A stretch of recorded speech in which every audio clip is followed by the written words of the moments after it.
जय अहोई माता की। आज हम करेंगे अहोई अष्टमी की कथा। एक शाहूकार था जिसके 7 बेटे, बहुएं और एक बेटी थी।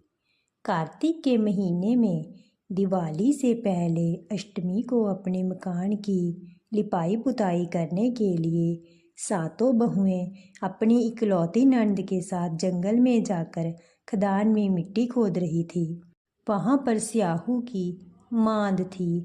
मिट्टी खोदते समय नंद के हाथ से कुदाली स्याहू के बच्चे को लग गई और वह तुरंत मर गया। इससे स्याहू माता बहुत नाराज हो गई और बोली कि मैं तेरी कोख बांधूंगी। नंद अपनी सातों भाभियों से बोली कि तुम में से कोई अपनी कोख बंधवा लो। तब 6 भाभियों ने अपनी कोख बंधवाने से इनकार कर दिया, परंतु छोटी भाभी सोचने लगी कि यदि मैंने भी अपनी कोख नहीं बंधवाई तो सासू जी नाराज होंगी। यह सोचकर नंद के बदले में छोटी भाभी ने अपनी कोख बंधवा ली। इसके बाद छोटी बहू के जो बच्चा होता वह 7 दिन का होकर मर जाता। एक दिन उसने पंडित जी को बुलाकर पूछा कि मेरी संतान 7वें दिन मर जाती है, इसके लिए मैं क्या करूं? तब पंडित ने कहा कि तुम सुरही गाय की सेवा करो। सुरही गाय स्याहू माता की भायली है, वह तेरी कोख खुलवा देगी, तभी तेरा बच्चा जिएगा। अब वह बहुत जल्दी उठकर चुपचाप सुरही गाय के नीचे साफ सफाई कर आती। गाय एक पैर से लंगड़ी थी। गऊ माता बोली कि हर रोज उठकर कौन मेरी सेवा कर रहा है, आज मैं देखूंगी। गऊ माता खूब सवेरे उठी तो क्या देखती है कि साहूकार के बेटे की बहू उसके नीचे साफ सफाई कर रही है। गऊ माता बहू से बोली क्या मांगती है? साहूकार की बहू बोली कि स्याहू माता तुम्हारी भायली है और उसने मेरी कोख बांध रखी है, मेरी कोख खुलवा दो। गऊ माता ने कहा अच्छा। गऊ माता साहूकार की बहू को अपनी भाईली के पास लेकर चली। रास्ते में कड़ी धूप थी। वे दोनों एक पेड़ के नीचे बैठ गई। थोड़ी देर में एक सांप आया। उसी पेड़ पर गरुड़ पंखनी के बच्चे को डसने लगा। साहूकार की बहू ने सांप ढाल के नीचे दबा दिया और बच्चे को बचा लिया। थोड़ी देर में गरुड़ पंखनी आई तो वहाँ खून देखकर साहूकार की बहू को चोंच मारने लगी। साहूकार की बहू ने कहा मैंने तो तेरे बच्चे को नहीं मारा, बल्कि सांप तेरे बच्चे को मारने आया था। मैंने तो उससे तेरे बच्चे की रक्षा की है। यह सुनकर गरुड़ पंखनी बोली कि मांग तू क्या मांगती है? वह बोली 7 समुंदर पार स्याहू माता रहती है, हमें तुम उसके पास पहुंचा दो। गरुड़ पंखनी ने दोनों को अपनी पीठ पर बिठाकर स्याहू माता के पास पहुंचा दिया। स्याहू माता को देखकर बोली कि आ बहन, बहुत दिनों में आई है। बातें करते समय स्याहू माता ने बीच में कहा कि बहन, मेरे सिर में जुएं पड़ गई है। सुरही के कहने पर साहूकार की बहू ने उसके सिर की सारी जुएं निकाल दी।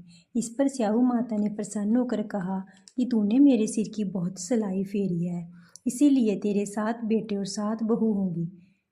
वह बोली मेरे तो एक भी बेटा नहीं, 7 बेटे कहाँ से होंगे? स्याहू माता बोली वचन दिया है, वचन से फिरूं तो धोबी की कुंड पर कंकड़ी हूँ। साहूकार की बहू बोली कि मेरी कोख तो तुम्हारे पास बंद पड़ी है। यह सुन स्याहू माता बोली तूने तो मुझे ठग लिया है। मैं तेरी कोख खोलती तो नहीं थी, पर अब खोलनी पड़ेगी। जा, तेरे घर पर तुझे 7 बेटे 7 बहुएं मिलेंगी। तू जाकर 7 उदापन करियो, 7 होई बनाकर 7 कड़ाही करियो। वह लौटकर आई तो वहाँ देखा कि 7 बेटे 7 बहू बैठी हैं। उनके साथ होई बनाई है, 7 उदापन किए, 7 कड़ाही करी। शाम के समय जेठानियाँ आपस में कहने लगी जल्दी जल्दी धोक पूजा कर लो, कहीं छोटी बच्चों का याद करके रोने लगे। थोड़ी देर में उन्होंने अपने बच्चों से कहा अपनी चाची के घर जाकर देखकर आओ कि आज अभी तक रोई क्यों नहीं।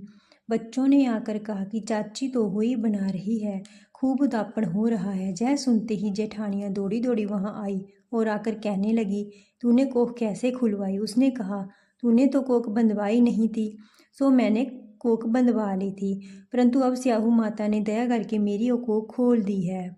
हे स्याहू माता, जैसे साहूकार की बेटे की बहू की कोख खोली, वैसे ही हमारे सब परिवार की बहू की कोख खोलती रहना। कहता ही सुनता ही हुंगारा भरता की। इसके बाद विनायक जी की कहानी भी कह सुन लेते हैं। विनायक जी की कहानी। एक बार विनायक जी महाराज एक चुटकी में चावल और एक में दूध लेकर घूम रहे थे। कह रहे थे कि कोई मेरी खीर बना दो। एक बुढ़िया माई बोली, ला मैं खीर बना दूँ। वह एक कटोरा ले आई। तब विनायक जी बोले, बुढ़िया माई कटोरा क्यों लाई है, भगोना लाकर चढ़ा दे। बुढ़िया माई बोली कि इतने बड़े भगोने का क्या करेगा, कटोरा ही बहुत है।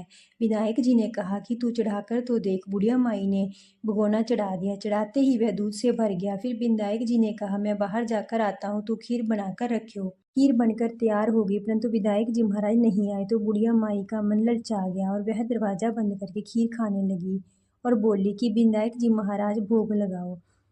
खीर खाने लगी। इतने में विनायक जी आए और बोले, बुढ़िया माई खीर बना ली। बुढ़िया बोली, हाँ आकर जीम लो।